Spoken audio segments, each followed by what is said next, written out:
not working.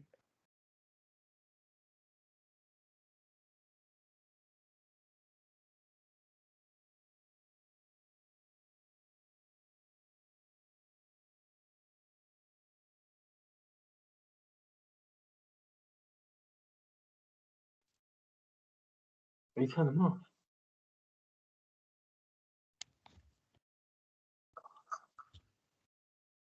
Good evening, everyone. We'll start the meeting in just a minute, but just to let you know that the meeting is being recorded so that we're able to share the information with parents who aren't able to join us.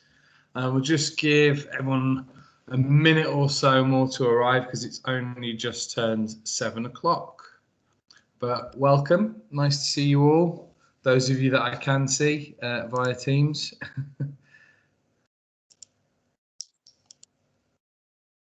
It's supposed to be.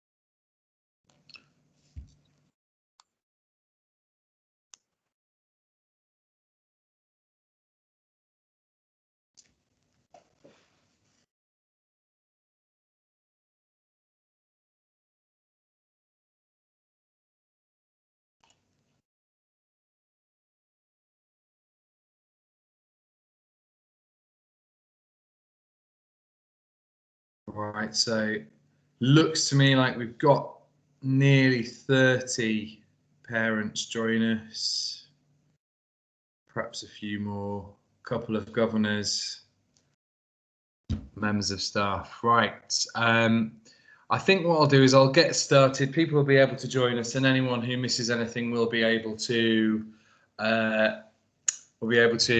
see the information on the recording.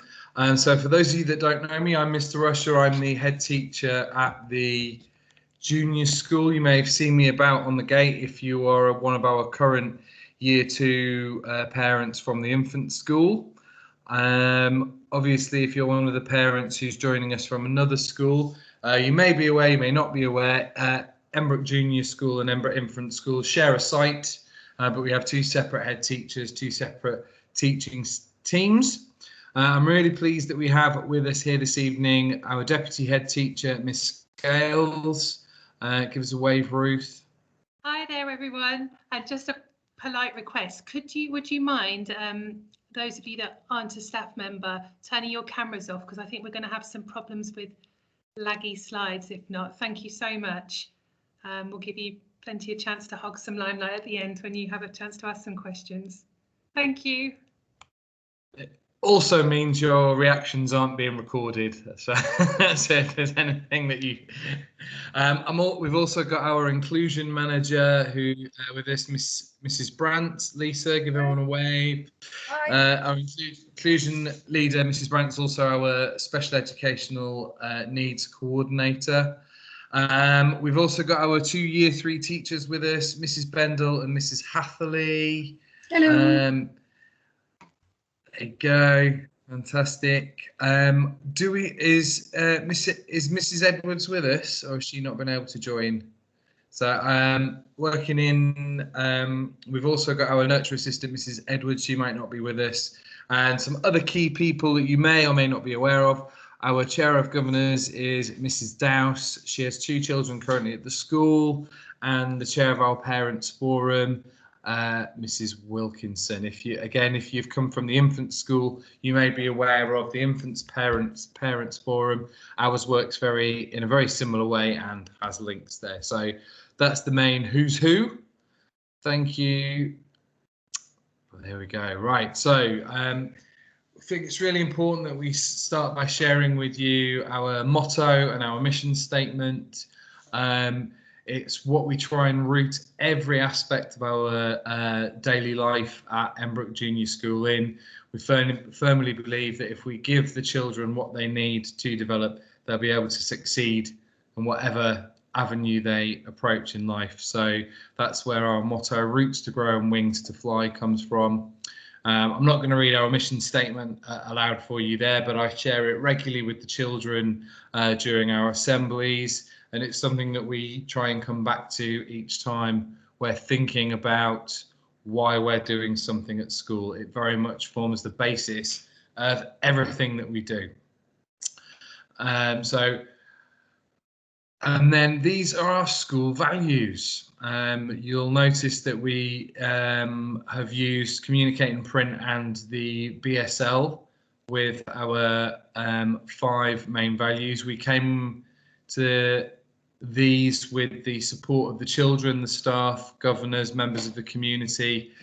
So these aren't something that I have decided alone or the teachers have decided alone. It's something that we have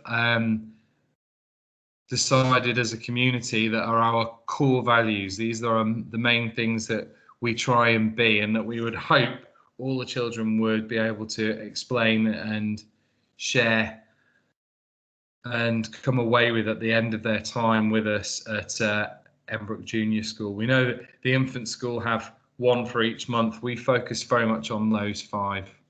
So this is what we want for your children. To enjoy learning, experience success. We want them to enjoy a rich and balanced curriculum, but also meets their needs. We want them to leave proficient in literacy, numeracy and oracy skills, but yet we want them to be able to respect the ideas, attitudes and values and feelings of others. And we want them to be able to articulate and explain their thinking, their strategies, and demonstrate excellent attitudes to learning and develop their own personal interests and talents. So that's what we want for every child who leaves Embrook Junior School. We're quite clear with our expectations. We want them to embrace the school values and follow our school rules. The school rules are shared all around the school. They're on our website. We're actually just having some signage made for the playground as well. But we want them to take part, participate.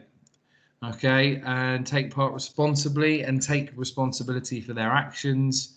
We expect them to be self-reflective and resilient, but we also want them to be able to take risks and challenge themselves. They'll have opportunities where they may be able to choose an easy path or a challenging path with their learning, and we will want them to take the risk of getting it wrong. We firmly believe that it's by making mistakes that we're able to learn and develop and become better learners. And we certainly like to embrace the growth mindset, in that by making mistakes is how we can develop. All right. We want them to ask questions to stretch their understanding, but also to challenge our understanding.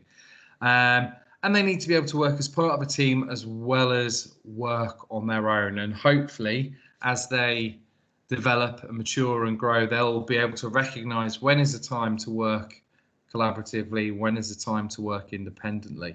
But those are our expectations of the pupils, sort of in a nutshell. We do have expectations of you. Some schools have a written homeschool agreement. Embrook Junior School has had one of those in the past, but I think we don't need to have a signed agreement to be really clear what our expectations of parents that of the children at our school are. So it's really important that parents take an active interest in their children's school and learning. We are really lucky. I've worked at lots of different schools, and both our parents forum and our PTA, which is a fundraising organisation, have really high participation rates from the staff. So we can really see that parents do take an active interest in school as well as their own child's learning. We expect people to arrive at school on time. It's a really important life lesson, as well as the fact that even being a few minutes late for school every day builds up. And actually, I think there's a slide later on that really highlights how much learning is lost for when children are just a few minutes late every day. If there's anything, obviously, we'd expect all parents to support their children, make sure they're arriving ready for school, organised for school, with their bags, with all their equipment in that they need. The majority of the equipment we provide, but things like books and things that have been taken home, we do expect parents to support children having those at school. If there's anything that's impacting your child, that could be impacting their learning or their behaviour or their general well-being, we like to keep an open dialogue and be in communication, and we're quite clear about how the communication chain works at school. But if we don't know about something, it could be well, this year we've had some family bereavement, and if we know about the family bereavement, we can make sure that the staff are aware of it and therefore able to support their child, the child with nurture, or even just understand why they might be being withdrawn or they might be playing out. That sort of communication really helps us do the best that we can for the children. And we have parents' evenings once a term. And certainly the first two of the year, the one in spring and autumn, it's really important that parents attend those. The final parents' evening of the year is usually just to go through your child's annual report. And if you have no concerns or issues or anything you want to raise about the annual report, there's not usually a need to make an appointment for that. But that said, there'll be other times when we might need to call you in for a meeting, perhaps concerning child's behaviour or something that we're worried about or their learning. And so we might contact you to arrange a meeting in school. And also just support your child's learning outside of school as well, promote respectful relationships, and try and help support the school with our values and expectations. It's very difficult for us to challenge children for their behaviour if we're not getting the same support from home. So this just gives you a little outline of what I was talking about before in terms of attendance and even being late. Now, we're really lucky, again, at Embrook Junior School. We have very high attendance, and we're very proud of our attendance. And we're in, I think, the top 20% of schools for our attendance. But even if your child is got an attendance of 90%, which I know sounds really high, attendance of 90% over their 13 years of school can equate to about missing nearly a year and a half of education. So we are really proactive when it comes to children missing school. We don't authorise term time holidays, and I know that Wokingham Borough Council are very hot on following up with fines and sanctions in a normal year. Obviously, we're not currently in a normal year, but hopefully from September we'll be approaching something like normality. So yeah, we expect really high attendance. Obviously, that said, if someone's genuinely ill, then that's one thing, and it's just a case of following the usual procedures, contacting the school office, but also we do expect children to be arriving to school every day. Now, from September, as we have been doing during lockdown, we're going to be having a soft start to the day. So the gates will be open from, I believe, 8:35 a.m. and we won't close the gates for 15 minutes. So there's that 15-minute period when people should be able to arrive, and after that 15 minutes, children will need to sign into the office, sign in for being late. Again, all fairly standard stuff. Thank you. Shall I give you a break, Mr. Usher? Thank you very much. Turn my microphone. Talking now about the transition from infants to juniors, and I think the picture says it all. Your child is used to being, if they've come from an infant school, which a majority of them have come from our feeder infant school, feel like the big fish in the small pond. Maybe not so much if they're coming from a primary school, but they're gonna feel very different when they come here. It's going to be a new environment, new members of staff, and very sort of increased independence that they're going to have to show. And we're really going to support them with that, because that is part of what we want for your child by the time that they leave us. So there is a lot for them to get used to. Might be very different in the classroom in terms of the level of support that they might be getting from adults, the way we seek them, the way we group them. We do a lot of things with talk partners at our school, so we move children around a lot and encourage them to talk and support each other. We grow their organisational skills and help them remember what they need to do and to follow the routines and so on. And yes, and it might be that friendships change, or that there might be new people in their classes which might bring different dynamics. And again, these are things that we will be supporting your children with. We're a very, very nurturing school. We do, with our behaviour policy, it's all about reflecting with the child if they've made a mistake and then moving on from that point. We really do want to form a partnership between home and school. A comment that is often given when children move from an infant school, particularly to a junior school, is that, well, do you know what, though, with these COVID times, I guess nobody's had as much personal contact with the teachers as they had done before. But we have found ways as of a school to communicate with you regularly. We'll talk a bit about that in a moment, but we do want to form that partnership, and it is important to keep those lines of communication open so that we tell you about the small things before we even get to the big things. We do really good handover of information. I've been talking today about how we can ensure that we've got a good handover of information from children that are coming from new schools and not from our feeder school, but also we've got a very strong relationship with the infant school. There's been quite a comprehensive sort of transition programme being going on behind the scenes that's involving conversations with the members of staff, as well as the children getting opportunities to come over. So we will find out that information. But then I think by building those strong partnerships, we'll be able to ensure that your child really does transition into our school in the best way. Lots of ways that we will communicate with you. Some of them Mr. Esch has already mentioned, like the parents' evenings. As a school, we're always out on the playground in the you'll see members of staff out in the morning, but after school the teachers always walk their children out onto the playground. We've got emails, class emails, so you can email your child's class teacher or teaching team, weekly newsletters, social media presence and so on. And then we have got a communication flow chart that we will give you, we'll issue in September when it will be more meaningful to you. But we always say for any sort of lighter queries, you'd probably go to the office first, or you go to the office to make an appointment to see your class teacher rather than ambush them. And then for anything else, we say go to the class teacher first, and they'll often direct you to a member of SLT or to our nurture assistant if need be. But we're all there to support you with all of this. Okay, Mr. Usher, I'm going to get you to talk about the next couple of things.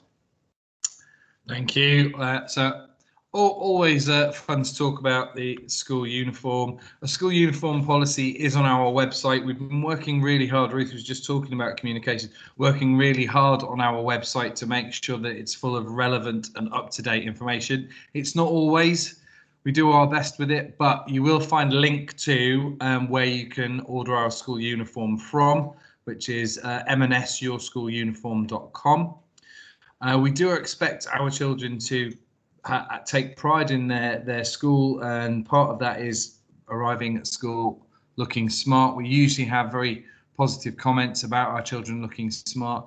The school logo is preferred, but I am aware of the cost of school uniforms. I know that they are not cheap, and as long as it's the correct colour and the correct uniform, if you have sourced that and it doesn't have the school uniform on, school logo on, that is acceptable. But obviously we prefer the children all to be wearing the one with the school logo. That said, I'm aware of the cost. Sensible shoes, bearing in mind that the shoes that they wear throughout the day, they'll be wearing the same shoes at break times and at lunch times when they will want to run around and enjoy themselves and have fun. And they will also be wearing the same shoes on some days for doing their daily mile, which is where they go outside and walk or jog laps of the playground for around 10 minutes. So again, making sure the shoes are appropriate is really, really important. Okay, one of the things that we've learned during lockdown is the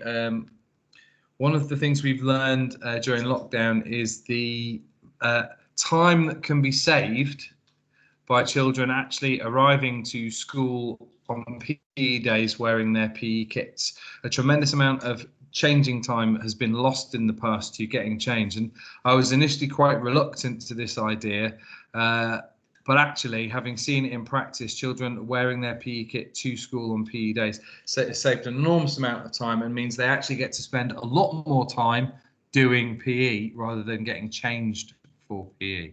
There are other advantages to it, but particularly further up the school where we avoid having the worries about boys and girls changing separately because they're already in their PE kits.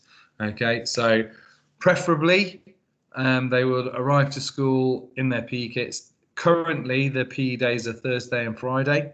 I'm aware that that might mean buying 2 PE t-shirts. Again, I'm aware of the cost. So if your second PE t-shirt, because you don't feel it's appropriate to wear the same t-shirt 2 days in a row, plain white t-shirt is absolutely fine. Plain black tracksuit bottoms or plain black shorts is absolutely fine. So with this, I'm not expecting double PE kits. Of course, it does make things easier if they do. And we have had comments from visitors about how smart they even look in their PE kits when they're all wearing the official proper PE kit. Okay. Key to this, I don't know how many times I pick up an item of lost property that doesn't have a child's name in it. I could probably restock an entire class or more with the amount of lost property that we have because there's no labels in it. So please, for the sake of your own bank balances and my sanity, please make sure everything's labelled, because then there is a 90% chance that it will find its way back to the correct person, as opposed to at the moment where there's a good chance it'll end up in the pile, and unless you choose yourself to come and have a look through it, it may not ever find its way back to the right person. Quite happy for you to for children to have their own school bag. There's a peg for them to hang it up on. We provide the reading folder, but the school bags don't need to be too big, just big enough to carry whatever they need. They don't need to bring a pencil case or stationery. Everything like that is provided by school. We have all of that for them. So school meals. Again, always a really fun topic, but those of you that are coming from the infant school, we use the same provider currently, Caterlink, and just like the infant school, we are entering a procurement process to find out if our current provider is the best one for our school, but they certainly will be providing our school dinners until July 2022.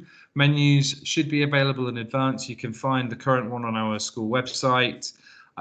Costs £2.10 for those people who pay for their school meals, which is the majority of people, unless you're entitled to your child's pupil premium child, or you're entitled to free school meals. It's £2.10 a day, and it's all paid online through our ScoPay system. In your induction information, there is an instruction booklet that explains exactly how to use ScoPay and how to make payments online, and we use that for the majority of our payments, be it for trips or school dinners, etc. Anything that's a small amount of money, we still operate in cash, mainly because the use of ScoPay does incur an admin fee. So if we're asking for a £1 donation for a non-uniform day, we would have to probably ask for £1.93 or something if we were paying for it by ScoPay. So we still stick with cash for small amounts like that.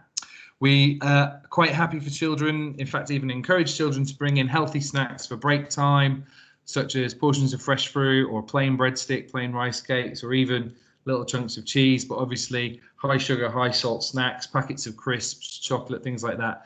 We don't allow those at break times or lunch times. The majority of children at school actually just bring a little Tupperware pot with bits of fresh fruit in, grapes or apple slices, things like that. That's what the majority of them have for their break time snack.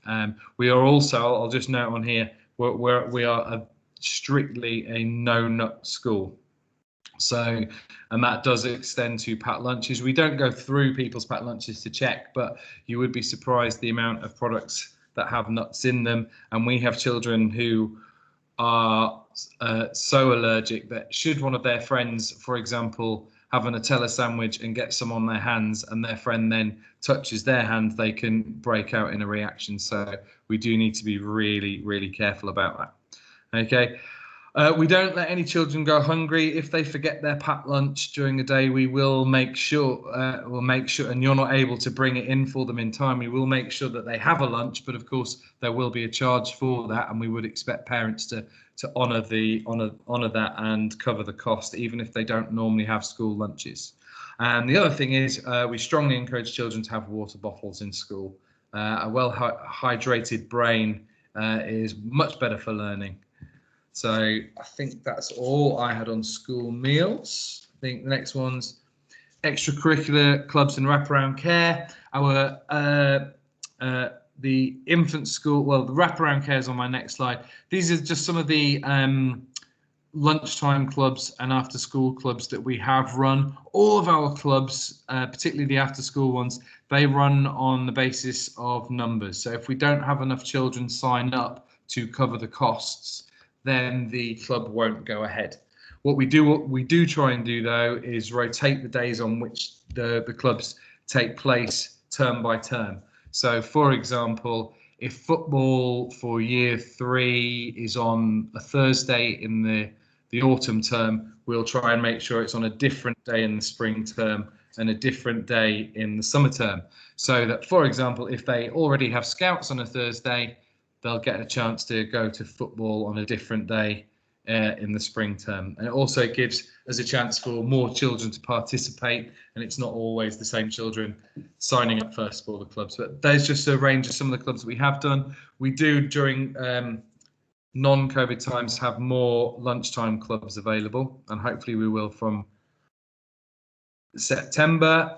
Here are the details about the wraparound care, the breakfast club and after school club. It's run on site at our bungalow, but the admin is all done by the infant school. So if you did want to secure a place for your child, either for breakfast club or after school club, it's a case of contacting the admin team at the infant school. The details are all on our website, as well as here on the slide. I do know that they do have limits on the numbers, so if it is something that you would want to utilise, you need to make sure you get in contact. And I don't think they do it on an ad hoc basis. I think you do need to book. I think that's right, isn't it? Okay, I'll give you a chance to take a breath, Mr. Usher. Thank you. Mr. Usher already alluded to the Parents Forum. They are such a useful group of people for our school. In fact, there is a parent pack which we strongly advise you. Do we send it out as well? I know there's certainly a link on the parents section on the website. Yeah, it goes out to all new parents. Yes, it is super useful. It's got everything you need to know, everything we've discussed tonight and more. And it's actually been put together over the last couple of years by the Parents Forum based upon what they felt new parents needed to know. They are able to canvass your opinion on various things. If you've got a query or a grumble or something that's not quite working for you, you can often go through the Parents Forum, and then they feed back to us in a meeting where we've got SLT represented. We're even going to have some governor presence as well, so we take it really seriously, and then we discuss with that group of parents how we can make things better, reach compromises, or give our reasons why we can't action something that they would like. So definitely point you in their direction in September, or maybe you can join. That would be wonderful. And time to introduce our Year 3 teachers. So I'm going to let them speak to you a little bit about what's coming up in Year 3. And I would just like to say a very warm welcome to Mrs. Bendel, who is joining us in September. So she's from a different school. So I don't know who wants to start, Mrs. Hatley or Mrs. Bendel, but over to you for the next few slides. I'm quite happy to start, as I'm already a member of Year 3 and I've been teaching in Year 3 for the last couple of years at Embrook. We're really excited, Mrs. Bendel and I, as we're going to be a new team in September. But between the two of us, we've got over 50 years worth of teaching, from anything from nursery up to Year 9. So we've probably already seen it, done it, and know the answers. We're going to start in September chronologically with our learning journey, starting looking at the Stone Age, working through the Iron Age, the Bronze Age and the Iron Age. That'll be for the first 6 weeks. And then we will switch on to, thank you, then we'll switch on to looking at volcanoes and earthquakes. So anything over the summer holidays for tribal tales, if you can help your child look into the Stone Age, find out any little little tidbits of information that will be helpful for them. That'll be a really good start for us. If you want to flip back to timetable, okay, so as Mr. Usher has already said, our gates open about 8:35, and you'll find our classroom doors open at that time as well, and the children come in. After a few weeks of learning how to settle in, they'll come straight in, they'll be able to record their lunches up on the main whiteboard. There's always work available for them, just the same as it is in year 2, morning work. They'll sort out their lunch boxes, their coats and bags, find their work out that's either on their table or in their trays, and basically get straight to it. It takes about half a term for a class to be completely settled and to be able to follow this routine. So don't worry in the morning if they forget something, or they can't remember how to their lunches, or forget where to put their sandwich boxes. We're always there to help them. Our morning pretty much follows the same thing every day. We start with a daily mile to wake them up, and then go straight into maths after that. We follow the Power Maths scheme, which we found to be really beneficial, as it teaches children how to work things out in very small steps, but progressively getting more and more complicated, giving them a good challenge as well. That normally takes us to break time. After break time, we will have some guided reading, which we follow a class book 5 days a week. We might introduce some spelling or some grammar at that point, or have an assembly, and then that will take us into our main English lesson. English finishes just before lunch, and then in the afternoon, normally we'd have a mixture of learning journey or IT, sports, and the rest of the curriculum will fit in during the week as well.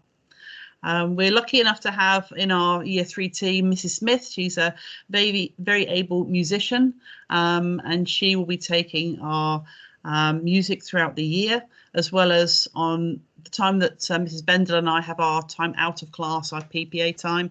She'll be looking after the classes along with Mr. Fisher, and all our children know Mr. Fisher very, very well. Let me think, what else do I need to put in about that? We have a welcome meeting on the 8th of September, so we can give you far more detail about what we're going to be covering in English and maths in particular, and our learning journey, and also to show you our classrooms, our setup, and also answer any questions that you may have. Now, we've already met our year 3s, haven't we, Mrs. Bendel? Yeah, it's been lovely, what a wonderful day. And they were absolutely delightful, so we're really looking forward to meeting them again tomorrow, as Yes. knowing who the children are going to be in our classes. We've already explained to them that they don't need to drag you off to Smiggle this summer holiday, because everything will be provided for them. All the pencils, pens, everything they need to learn in class will be provided for them. So if they wish to encourage you to go to Smiggle and spend a fortune there, please keep it at home, and they can use that for their home learning. I'm trying to think, Mrs. Bendel, do you want to say anything at all? I think that obviously I'm new and I'm looking forward to working at Embrook, and I think the most important thing is that, as you've already said, Mrs. Hutley, that we are very experienced. You know, I've been teaching for 29 years, and I'm moving to Embrook because at the moment I'm in a 1-form entry school, which is lovely, but I miss that collaboration. I miss that working together. So I'm really looking forward to being at Embrook. It's going to be a great place to be. Home learning, so they have a daily reading book, which we use our new AR reading system that I know that we're going to explain a little bit more about that later on. Times tables, we have a times table test on a Friday morning, and we use times tables rock stars to encourage children to learn their times tables at speed. Spellings practice, we have 3 proper spelling lessons a week, and we also pick up on spelling tests, informal spelling tests once a half term, and then we also do some work on our grammar and punctuation. This year we've been using some amazing books that we send home each week for the children to work on too, and also during half terms we give them the chance to do more practical challenges to do with their learning journeys as well. Have I missed anything, Mrs. No, I think that was fantastic. Thank you, ladies, and obviously more to come when we do our normal sort of meet the teachers in September. Definitely. Mrs. Hatley mentioned accelerated reader. Lots of you might be interested in what we do for reading. We have absorbed, if your child's used to the Oxford Reading Scheme, for example, it has been absorbed into accelerated reader. So we've recatalogued our library. We have enhanced it with some more books, but we're using a very well-known and successful, I want to say scheme, but it's more like it's like a computerized program. So we do an online test